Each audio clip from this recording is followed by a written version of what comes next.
a poor result in the end for United, run out of steam. Give me your thoughts on it, mate. Yeah, I know there's a lot of negativity and there's going to naturally be. And I do still lean on the fact of the squad availability and stuff like that. I know a lot of people are talking about like sort of what formation, what patterns of play we're playing. And we're not seeing that. And that's clear. And you've said it quite well in your first 20 minutes sort of thing. You mentioned about the fact that we play this formation now. We're not going to do it for the rest of the season. If we did, we might learn to play with it sort of thing. But I think to be fair, we actually surprised everybody who was watching it for the first 35 minutes. The fact that they hadn't pummeled us and put us 3-0 down in the first half. You know, I heard people saying that we'd be lucky if we're still in it at half time sort of thing. And we surprised them. And to be fair, I actually think we could have been 3-0 up. I know you mentioned Rashford, he's missed his chances. So if we'd have been 3-0 up, we'd be having a different conversation right now. If Rashford would have took those chances, the tactics were working. The defence was holding out quite well. They were playing well as a team at the back. And in that first half, I'm surprised to say it, but I stand by it. Ten Hag outwitted Pep in his start. Now I know they dominated. I'm not denying that they dominated. But if you dominate someone and don't break them down, it doesn't make no difference. In that first half, we deserved the lead, and we should have gone in 2 or 3-0 up. I know Haaland's missed right under the post. That we can laugh about that, but unfortunately we can't because of what happened in second half. But in the second half, we looked tired. We looked like we'd run out of ideas. That Pep had obviously made changes. That master tactician, he made changes at half time. He moved Foden to the left, which made a big difference. Foden was looking sharpest in the first half. He was looking the most likely to score. There was no doubt about that. He was by far their best player, and he moved him over to the left, and he kept cutting in from the left, and that's where his goals came from. And he was, at the end of the day, I'm obviously gutted by the result. I did hold hope for quite a while. But I think with the substitute, when you look at the bench that we had to bring on, you look at City's bench, and I know it's about money and everything else, and we say how much we spent. We had Anthony who came on, and I thought, well, maybe, he played quite defensive quite well against Forest the other day. He didn't do that today. We saw that. Perhaps he could have been part of the blame for the goal, not tracking back or whatever. But at the end of the day, our bench was so weak. We had nothing to bring on. He could have perhaps brought Eriksen on, who's a forward-thinking player. We were 2-1 down. If you're going to make that change, make it. You've got nothing to lose. He brought Amrabat on. I'm not quite sure why.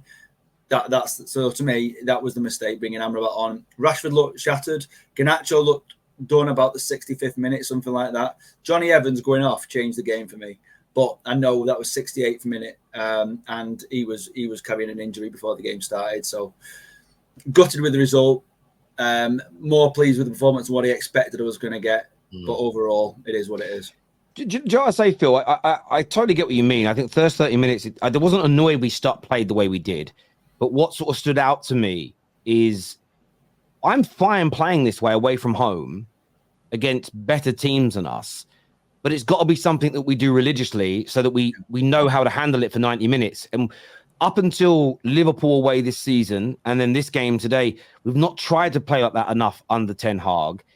And it just felt that we start off well, but once it starts getting on top, there just isn't the know-how because it isn't practiced enough for us to persevere and get through it. And I think for me, that's where the frustration came in. Not that it was the wrong approach today, but I almost felt like, well, your approach hasn't worked, Ten Hag, because we don't even control the ball in the games against smaller teams. Yeah. And now we're doing this. It just feels a mess. I'm looking more bigger picture, if that makes sense, ironically. Yeah. No, I mean, I think at the end of the day, in that he set up like that, and I think his hand was partly forced. If he'd have had a fully fit squad with all his players available, it would have been interesting to see what team he started with. He'd have opened it up and got beat 5-0. Well, potentially, and that's it. Would we have done? Would we have, or would we have had a chance? Højlund would have tucked 1 or 2 of those chances away. All right, Rashford's goal was a wonder goal, and people say it was a lucky hit. You don't get lucky hits like that. You try it, and sometimes they come off, sometimes they don't. It was a great goal, and after that, he missed those 2 big chances, the head forward and then swinging it at the right post.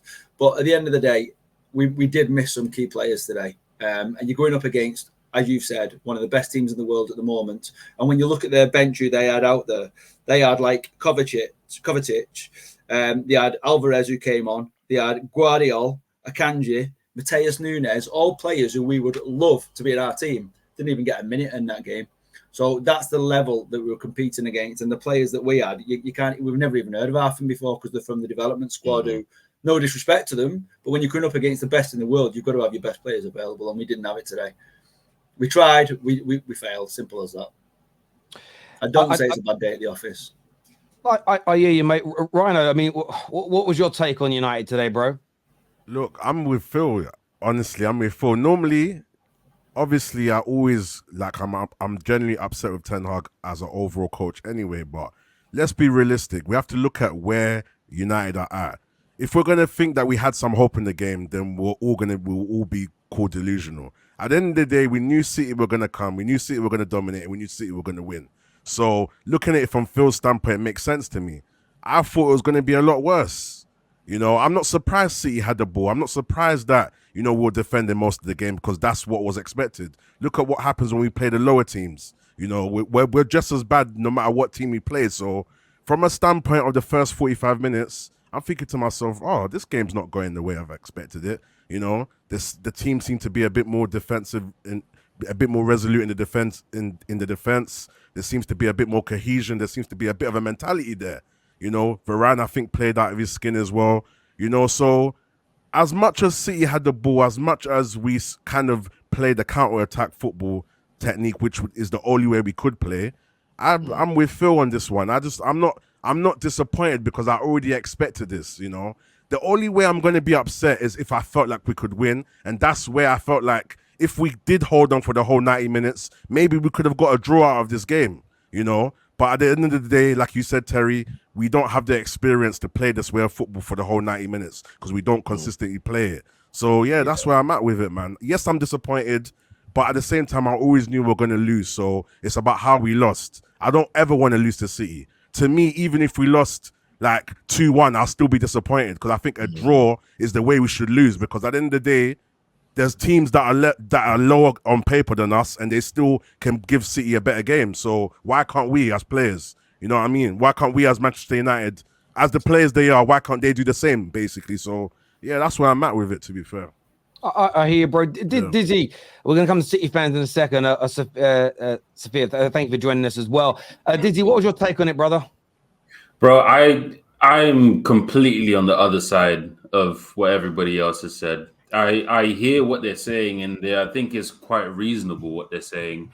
I disagree wholeheartedly in that this is, well, I mean, I don't know. I don't want to put words in anybody's mouth, but for me personally, this was nothing short of absolutely disappointing. Well, not disappointing in that I didn't expect the result. Disappointing in that look how far we have fell, bro.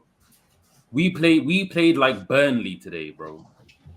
They had literally all of the ball. We scored a wonder goal, and after that, we offered maybe 1 or 2 counterattacks, and that's about it.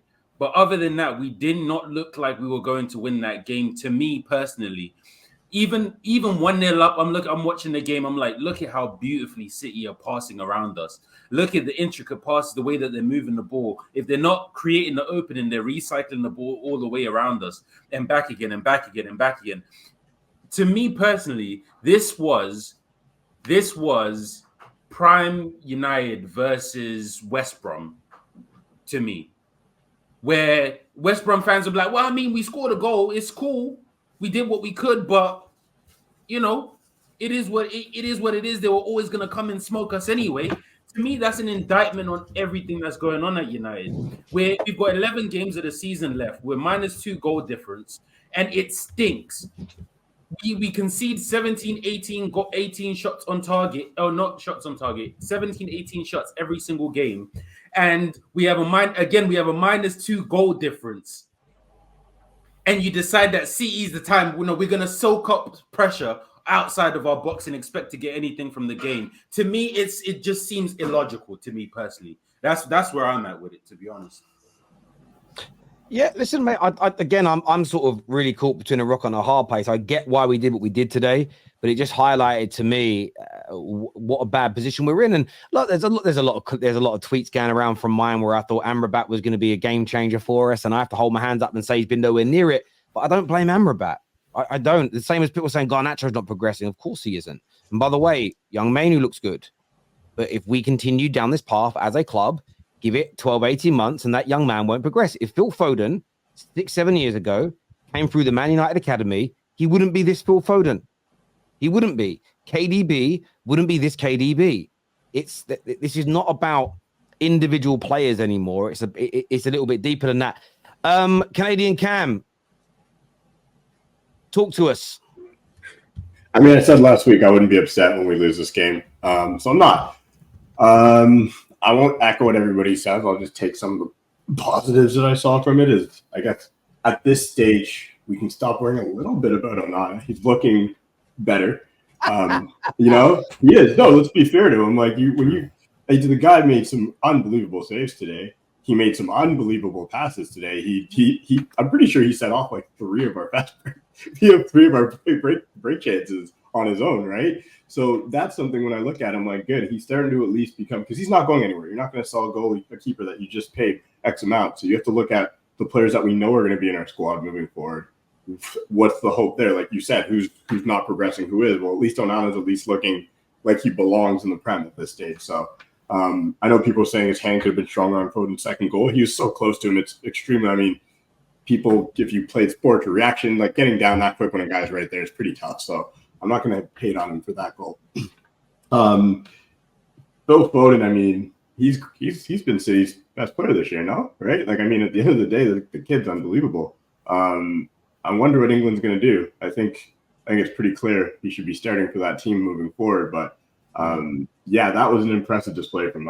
I'm not going to come in here and hate on what I saw, because I was, to be honest, for most of the game, I was very impressed watching him. And like, it's tough watching another team's player and just being like, oh, that'd be nice. Yeah, I want to ask you a question, because I know you rate him. He scored a wonder goal today, Marcus Rashford, but he's getting a lot of criticism from Man United fans for his overarching performance again, going down when he should have stayed on his feet. And if he'd have done that, maybe Phil Foden doesn't score the equaliser. But what did you make of Rashford today? Outside of that goal, I mean, the goal was amazing. It was incredible. He got into the right positions. I mean, but he just, like you said, he hasn't been doing this all season, right? Like the whiff on the fast break there, like that should have been at least a shot on target. I do think Ederson would have saved it. He wasn't great. Like, I'm not going to come out here and say Rashford was amazing. But I do think a lot of what you said is true. Like, if you haven't been doing this over and over and over, you don't have that muscle memory. This isn't what you do. And the whole team is kind of like that. The going down, I was upset. I will say that. I truly believe he needed to take another touch, force Kyle Walker to actually foul you, because he would have. I think him going down was it wasn't the cause of the goal, because Lindelof letting Foden go on the inside and have a wide open shot on his left was the cause of the goal. If we're going to be completely honest, Lindelof at left back is like Bruno at right wing.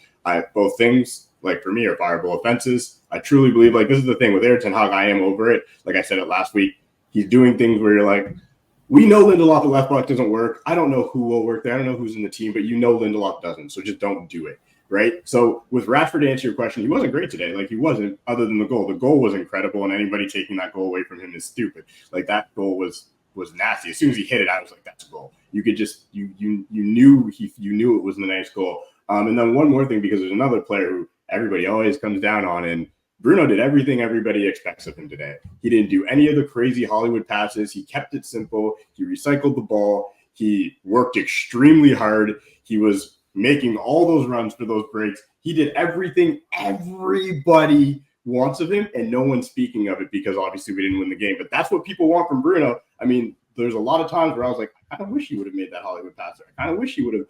But no, he kept it simple. He was safe.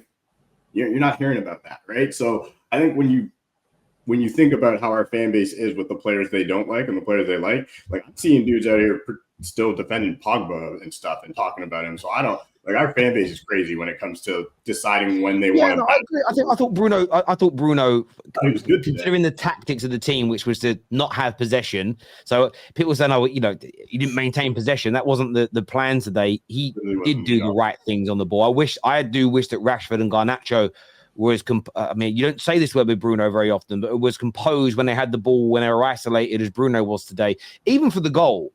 Because normally what Bruno does, that ball to McTominay was hard being surrounded by players. Normally he tries to play it, but he didn't. He used his head. So, yeah, Bruno was good today, but it won't get any praise because we lost 3-1. Do you know what I mean? Right. It's one of them.